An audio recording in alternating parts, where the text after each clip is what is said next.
Au travail, l'open space est souvent mis au banc des accusés, notamment à cause du bruit. Du coup, les employeurs utilisent la plupart du temps ce bon vieux casque de chantier.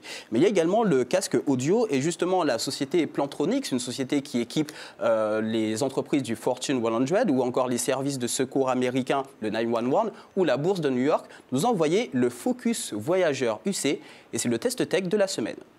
Avec ce voyageur Focus, Plantronics propose un design fin et léger. Il pèse 155 grammes, il n'est pas trop voyant, il n'est pas trop discret. En fait, s'il n'y avait pas de micro sur les côtés, ça ressemblerait à un très beau casque audio comme on en trouve partout. Tout se fait via les boutons situés sur l'appareil, appeler, écouter de la musique, discuter.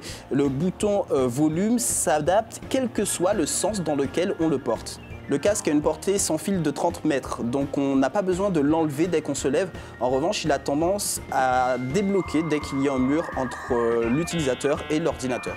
En conversation, l'autonomie est de 12 heures et le casque se recharge via un câble USB ou sur un socle fourni. En vrai, je m'attendais à une qualité moins bonne que les autres casques audio, mais en fait, on peut vraiment écouter de la musique qui s'interrompt d'ailleurs quand on reçoit un appel.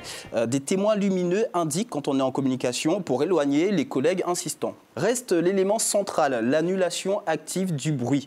Plantronics angle d'ailleurs sa communication là-dessus, mais clairement, elle n'est pas encore assez puissante, notamment comparée à un casque Parrot par exemple. En gros, il est difficile de se couper entièrement de ses collègues bruyants. Ce qu'il faut retenir du voyageur Focus UC, c'est qu'en fait, c'est un casque qui se fait oublier. On a l'impression qu'il fonctionne tout seul. En vrai, s'il n'y avait pas cette fonction anti-bruit qui fonctionne moins bien, ce serait une référence. Côté prix, c'est 299 €, une bonne moyenne sur le marché.